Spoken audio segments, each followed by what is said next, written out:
Piece ಆದರೆ ಇದು ನೆಂದಿದೆ ಅಂತ ಅರ್ಥ.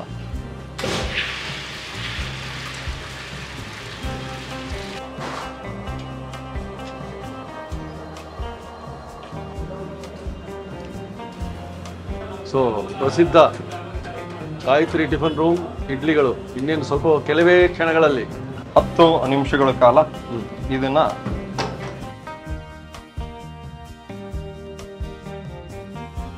ನೋಡಿ. ಇಡ್ಲಿ ಬಟ್ಟೆಗೆ ಇಡ್ಲಿ ಅಂಟ್ಕೊಂಡಿಲ್ಲ. ಹೌದು, ಇದು ಸರಿಯಾದ ಪ್ರಮಾಣವನ್ನು ಸೂಚಿಸುತ್ತೆ. ಚಟ್ನಿ ಸಾಂಬಾರ್ ಜೊತೆ ಸರ್ವ್ ಮಾಡ್ಕೊಂಡ್ಬಿಡೋಣ. ಚಟ್ನಿ ಸಾಂಬಾರ್ ಜೊತೆ ಸರ್ವ್ ಮಾಡ್ಕೊಂಬಿಡೋಣ.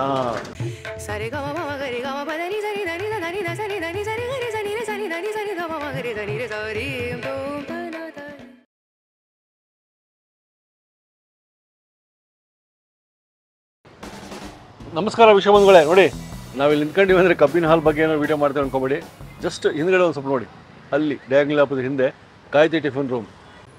ಯಾಕಪ್ಪ ಕೃಷ್ಣ ಉಡುಪ ಅವ್ರ ಹತ್ರ ಬಂದಿದ್ದೀವಿ ಅಂದರೆ, ನಮಗೆ ಇಡ್ಲಿ ಅಂದರೆ ಬಹಳ ಪ್ರೀತಿ.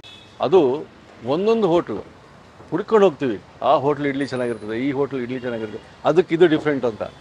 ಹಾಗಾದರೆ ಗಾಯತ್ರಿ ಟಿಫನ್ ರೂಮಿನ ಇಡ್ಲಿ ಯಾಕೆ ಫೇಮಸ್ಸು, ಯಾಕೆ ಜನ ಇಷ್ಟಪಡ್ತಾರೆ, ಅದು ಮಾಡೋ ರೀತಿ ನೋಡಿದ್ರೆ ಗೊತ್ತಾಗೋದಲ್ಲ. ಬನ್ನಿ ನೋಡ್ಬಿಡೋಣ.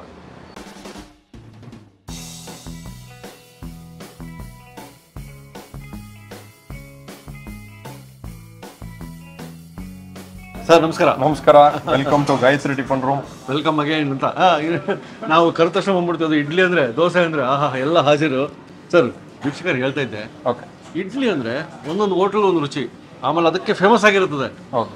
ನಮಗೆ ಇವತ್ತು ಗಾಯತ್ರಿ ಟಿಫನ್ ರೂಮ್ ಕೃಷ್ಣ ಉಡುಪ ಅವ್ರದ್ದು ಇಡ್ಲಿ ರೆಸಿಪಿ ಸಿಗುತ್ತೆ ಅಂದ್ರೆ ಬಿಡ್ತೀವಾ ಸರ್? ಹೇಳಿ ಸರ್, ಎಷ್ಟು ವಿಶೇಷ? ಸೊ ಗಾಯತ್ರಿ ಟಿಫನ್ ರೂಮ್ ಅಂದರೆ ನಮ್ಮ ಸಂಸ್ಥೆಯಲ್ಲಿ ಇಡ್ಲಿ ಅದು ಯಾಕೆ ಇಷ್ಟು ಫೇಮಸ್ಸು ಅಂದರೆ, ಅದು ಮೊದಲನೇದಾಗಿ ತುಂಬ ಹುಳಿ ಇರಲ್ಲ ಹಿಟ್ಟು. ಅದರಲ್ಲಿ ಆ ಹಿಟ್ಟು ಫ್ರೆಶ್ನೆಸ್ಸು ಅಂಶ ಜಾಸ್ತಿ ಇರುತ್ತೆ, ಹುಳಿ ಹಿಟ್ಟು ಸ್ವಲ್ಪ ಕಡಿಮೆ ಇರುತ್ತೆ. ಆಮೇಲೆ ಎರಡನೇದಾಗಿ ಅದು ಮೃದು, ಅಂದರೆ ನಾವು ಹಿಟ್ಟು ರುಬ್ಕೊಳ್ಳೋ ರೀತಿ ಅದು. ಆಮೇಲೆ ಇಡ್ಲಿ ರವೆ ಬಳಸಿ ನಾವು ಮಾಡುವಂತ ಇಡ್ಲಿ. ಸೊ ಇದು ರೆಗ್ಯುಲರ್ ಆಗಿ ಇದೇ ತರನೇ ಮಾಡೋದು ನೀವು? ಹೌದು, ಅದೇ ತೋರಿಸ್ತಿರೋದು ಇವತ್ತು, ಅದೇ ರೆಸಿಪಿನೇ ತೋರಿಸ್ತೇನೆ ನೋಡಿ. ಎಂತ ಪುಣ್ಯ ನಮ್ದು ಸರ್, ನೋಡ್ಬಿಡೋಣ ಸರ್. ಖಂಡಿತ. ಓಕೆ, ಮೊದಲನೇದಾಗಿ ಉದ್ದಿನ ಬೇಳೆ, ನಾನು ಅರ್ಧ kg ಆಗೋಷ್ಟು ಉದ್ದಿನ ಬೇಳೆನ ಇವಾಗ 1 ರಿಂದ 1.5 ಗಂಟೆ ನೆನೆಸ್ಕೊಂಡಿದ್ದೀನಿ. ನೀವು ನೋಡಿದಿರ್ಬೋದು. ಉದ್ದಿನ ಬೇಳೆ ಅಥವಾ ಉದ್ದಿನ ಕಾಳು ಯಾವ್ದು ಬೇಕಾರೆ. ನಾನು ಉದ್ದಿನ ಕಾಳು ಹಾಕೊಂಡಿದ್ದೀನಿ. ಮನೇಲಿ ಮಾಡ್ಕೊಳ್ಳೋರು ಉದ್ದಿನ ಬೇಳೆ ಅಥವಾ ಉದ್ದಿನ ಕಾಳು, ಅವ್ರಿಗೆ ಯಾವ್ದು ಲಭ್ಯ ಇರುತ್ತೋ ಅದನ್ನ ಚೆನ್ನಾಗಿ ವಾಶ್ ಮಾಡಿ 1-2 ಸತಿ ವಾಶ್ ಮಾಡ್ಬೇಕು, ತೊಳೆದು. ಆಮೇಲೆ ಇದನ್ನ 1 ರಿಂದ 1.5 ಗಂಟೆಗಳ ಕಾಲ, ಇವಾಗ ನೋಡಿ ಪೀಸ್ ಆದ್ರೆ ಇದು ನೆಂದಿದೆ ಅಂತ ಅರ್ಥ. ಇದನ್ನ ಯಾವುದೇ ಕಾರಣಕ್ಕೂ ಮಿಕ್ಸಿಗೆ ಹಾಕೋಂಗಿಲ್ಲ. ಯಾಕೆಂದ್ರೆ ಉದ್ದಿನ ಬೇಳೆ ಅಥವಾ ಉದ್ದಿನ ಕಾಳು ಮಿಕ್ಸಿಗೆ ಹಾಕಿದ್ರೆ ಅದು ಮೇಣ ಥರ ಆಗುತ್ತೆ, ಅದು ಒದಗಲ್ಲ. ಗ್ರೈಂಡರ್ ಕಲ್ಲಿಗೆ ಹಾಕಿದ್ರೇನೆ ಉದ್ದಿನ ಬೇಳೆ ಒದಗುತ್ತೆ. ಸೊ ಗ್ರೈಂಡರ್ ಕಲ್ಲಿಗೆ ಹಾಕೋಣ. ಈಗ ಉದ್ದಿನ ಬೇಳೆ ಗ್ರೈಂಡರ್ಗೆ ಹಾಕೊಂತ ಇದ್ದೀನಿ.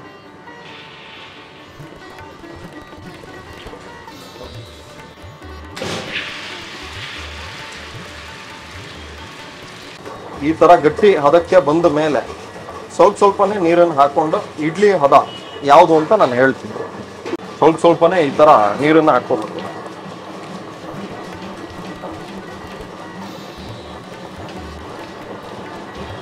ಒಂದೇ ಸತಿ ಜಾಸ್ತಿ ನೀರು ಹಾಕೊಂಡ್ರೆ ಉದ್ದಿನ ಬೇಳೆ ನೈಸ್ ಆಗಲ್ಲ.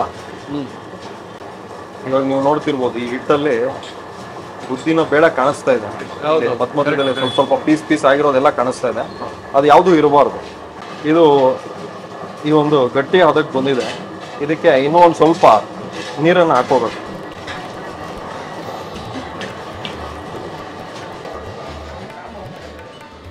ಈಗ ಇದು ಅರ್ಧ ಅಂಶ ಆಗಿದೆ. ಇದು ಈ ತರ ಬೆಣ್ಣೆ ತರ ಬಂದ್ರೆ ಇದು ವಡೆ ಹಿಟ್ಟಿನ ಹದ. ಇವಾಗ ನೀವು ನೋಡ್ತಾ ಇರೋದು ವಡೆ ಹಿಟ್ಟಿನ ಹದ. ಇದಕ್ಕೆ ಅಂದ್ರೆ ಇದರಲ್ಲಿ ಕಂಪ್ಲೀಟ್ ನೈಸ್ ಆಗಿದೆ ಅಂತ, ಇದರಲ್ಲಿ ಒಂದು ಸ್ವಲ್ಪನೂ ಬೇಳೆ ಎಲ್ಲ ಸಿಗಲ್ಲ. ಇದಕ್ಕೆ ನೀರು ಹಾಕೊಂಡು ಇನ್ನೂ ಒಂದು ಸ್ವಲ್ಪ ನೀರು, ಅಂದ್ರೆ ಇಡ್ಲಿ ಹಿಟ್ಟಿನ ಅದನ್ನು ತೋರಿಸ್ತೀನಿ ನೋಡಿ.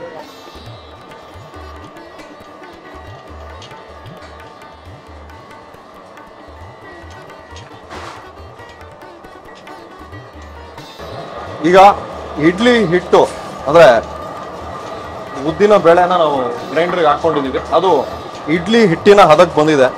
15 ನಿಮಿಷ 4 ಗಂಟೆ ನೋಡಿ ಆಯ್ತು. ಕಂಪ್ಲೀಟ್ ಸ್ಮೂತ್ ಆಗಿ. ಓಕೆ, ಹಿಂಗೆ ಹಿಡ್ಕೊಂಡ್ರೆ ಕೆಳಗಡೆ ಹಿಟ್ಟು ಬೀಳಬೇಕು. ವಡೆ ಹಿಟ್ಟಾದ್ರೆ ಬೀಳಲ್ಲ, ಇದು ಇಡ್ಲಿ ಹಿಟ್ಟು ಬೀಳುತ್ತೆ. ಸೊ ಹಿಟ್ಟನ್ನು ತೆಕೊಂಬೋಣ. ಹಿಟ್ಟಾಗಿದೆ. ಈಗ ಇಡ್ಲಿ ಹಿಟ್ಟನ್ನ ತೆಕೊಂಬೋಣ. ನೋಡಿ ಇಷ್ಟು ಸ್ಮೂತ್ ಆಗಿ ಬರ್ಬೇಕು ಹಿಟ್ಟು. ತೆಗಿತಾ ಇದ್ದಾರೆ.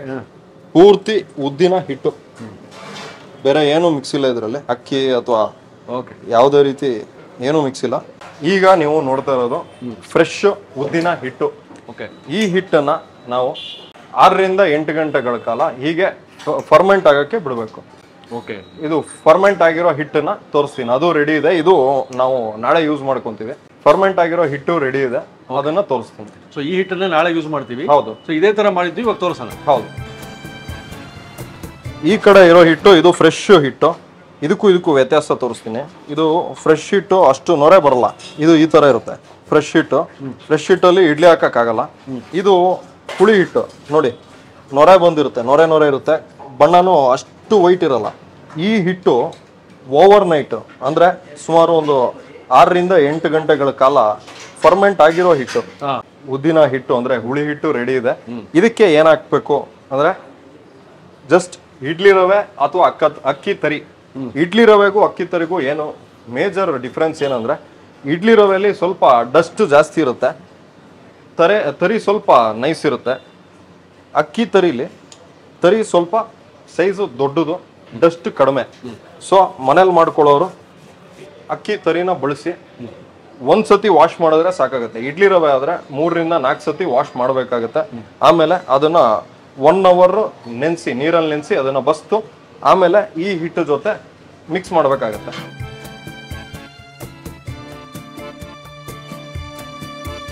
ಇಡ್ಲಿ ರವೆ ತೋರಿಸಿದ್ನಲ್ಲ, ಅದು ನೋಡಿ 1 ಅವರ್ ಮೇಲೆ ನೆನೆಸಿದೀನಿ ಇಡ್ಲಿ ರವೆ. ನೀರಲ್ಲಿ ವಾಶ್ ಮಾಡಿ ನೆನೆಸಿರೋದು. ಈಗ ಈ ನೀರನ್ನ ಬಸ್ಕೊಂಬಿಡೋಣ. ಮೇಲ್ಗಡೆ ಇರೋ ನೀರನ್ನ ಬಸಿಬೇಕು. ಹುಳಿ ಹಿಟ್ಟು ಅಂದ್ರೆ ಫರ್ಮೆಂಟ್ ಆಗಿರೋ ಹಿಟ್ಟು ಏನಿದೆ, ಅದಕ್ಕೆ ಈ ಒಂದು ಹಿಟ್ಟಿಗೆ 2 ಪ್ರಮಾಣದಷ್ಟು ಇಡ್ಲಿ ರವೆ ಅಥವಾ ಅಕ್ಕಿ ತರಿ ಮನೇಲಿ ಮಾಡ್ಕೊಳ್ಳೋರಿಗೆ ಇದು ನೆನೆಸಿ ಬಸ್ತಿರೋವಂಥದ್ದು ನೀವು ನೋಡ್ತಾ ಇರೋದು. ಸರ್, ಒಂದು ಉದ್ದಿನ ಬೇಳೆಯ ಒಂದು ಬ್ಯಾಟರಿಗೆ 2ರಷ್ಟು ಇದು. 2ರಷ್ಟು ಹೌದು. ಆಮೇಲೆ ರುಚಿಗೆ ತಕ್ಕಷ್ಟು ಉಪ್ಪು. ಓಕೆ, ಈಗ ಕಲಿಸ್ಬಿಡ ಸರ್. ಕಲ್ಸ್ಕೊಳ್ಳೋಣ.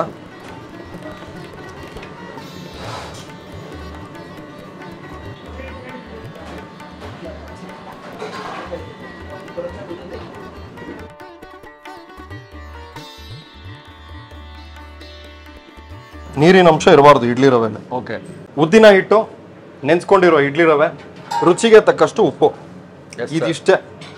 ಈಗ ಇದನ್ನ ಕಲ್ಸೋಣ.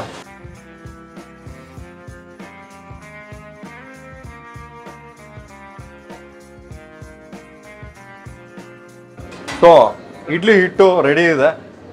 ಉದ್ದಿನ ಹಿಟ್ಟು ಹುಳಿ ಬಂದಿರೋದು, ನೆನ್ಸ್ಕೊಂಡಿರೋ ಇಡ್ಲಿ ರವೆ ಅಥವಾ ಅಕ್ಕಿ ತರಿ, ಅದಕ್ಕೆ ರುಚಿಗೆ ತಕ್ಕಷ್ಟು ಉಪ್ಪು. ಯಾವ ಪ್ರಮಾಣ ಅಂತಲೂ ಹೇಳಿದ್ದೀನಿ. 1ಕ್ಕೆ 2ರಷ್ಟು ಇಡ್ಲಿ ರವೆ, ಆಮೇಲೆ ರುಚಿಗೆ ತಕ್ಕಷ್ಟು ಉಪ್ಪು. ಇದಿಷ್ಟು ರೆಡಿ ಆಗಿದೆ. ಈಗ ಇಡ್ಲಿ ಹಾಕ್ಕೊಳ್ಳೋಣ. ಸೊ ನಮ್ಮ ಇಡ್ಲಿ ಮಾಸ್ಟರ್ ಇದ್ದಾರೆ, ಅಜಯ್ ಅಂತ ನಮ್ಮ ಹುಡುಗ. ಇಡ್ಲಿ ಹಾಕ್ತಾನೆ. ಹಾಕಪ್ಪ ಇಡ್ಲಿ. ಅಜಯ್ ಅವರು ಹ್ಯಾಂಡ್ ವಾಶ್ ಮಾಡಿದಾರಾಗ್ಲೇ? ಆಗಿದೆ.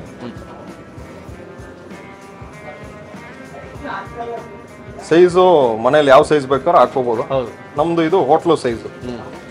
ಅಲ್ಲ, ಅಲ್ಲಿ ಸಿಗ್ತಿರೋದೇ ಹೋಟ್ಲ್ ಇಡ್ಲಿ. ಹೌದು, ನಾವು ಬಂದಿರೋದೇ ಗಾಯತ್ರಿ ಟಿಫನ್ ರೂಮ್ ಇಡ್ಲಿ ಬೇಕು ಅಂತ.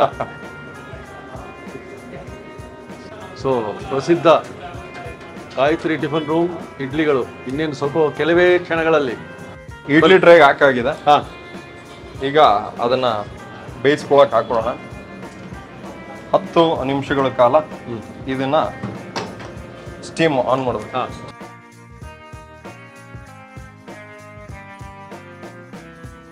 ಇಡ್ಲಿ ಬೆಂದಿದೆ.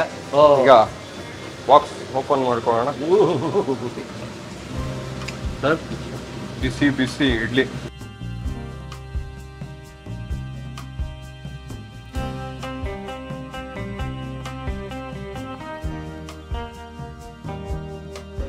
ನೋಡಿ, ಇಡ್ಲಿ ಬಟ್ಟೆಗೆ ಇಡ್ಲಿ ಅಂಟ್ಕೊಂಡಿಲ್ಲ.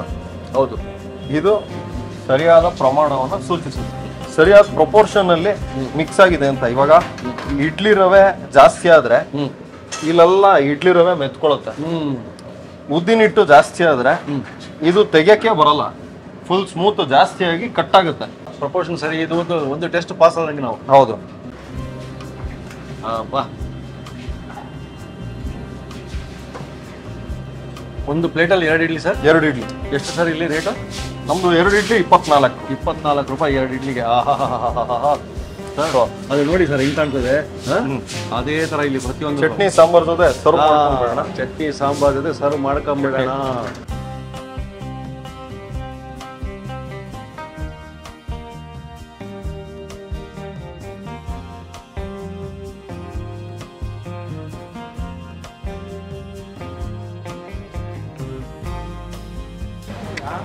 ಮೃದುವಾದ ಇಡ್ಲಿ ನೋಡಿ. ನೋಡಿ ಏನು ಎಫರ್ಟ್ ಇಲ್ಲ ನೋಡಿ ಸರ್. ನಾನು ಫಸ್ಟು ಚಟ್ನಿ, ನಿಮ್ಮ ಚಟ್ನಿ ಒಟ್ಟಿಗೆ ತೊಗೊಂಡ್ಬಿಡ್ತೀನಿ. ನಾನು ಫಸ್ಟು ಸಾಂಬಾರು, ಚಟ್ನಿ ಸಾಂಬಾರು, ಕಾಯ್ದು ಟಿಫನ್ ರೂಮ್, ಇಡ್ಲಿ. ಸ್ಟಾರ್ಟ್ ಮಾಡೋದು.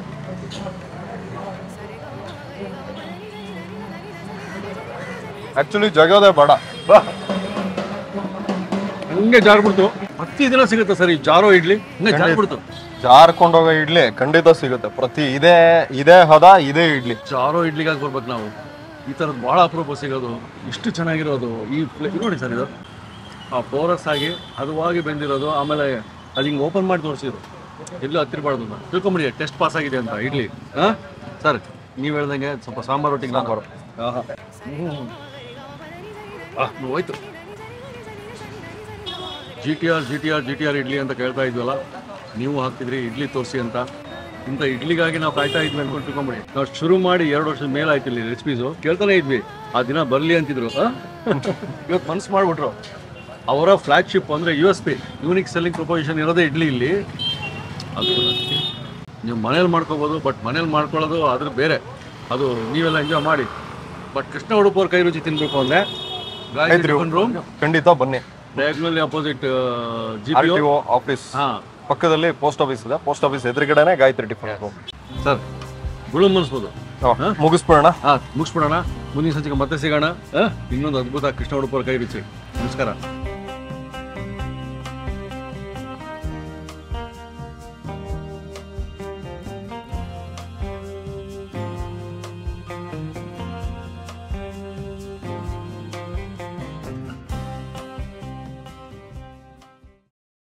ಇನ್ನೂ ಅನೇಕ ಸ್ವಾದಿಷ್ಟ ರೆಸಿಪಿಗಳಿಗಾಗಿ ಸಬ್ಸ್ಕ್ರೈಬ್ ಮಾಡುವುದನ್ನು ಮರೆಯಬೇಡಿ.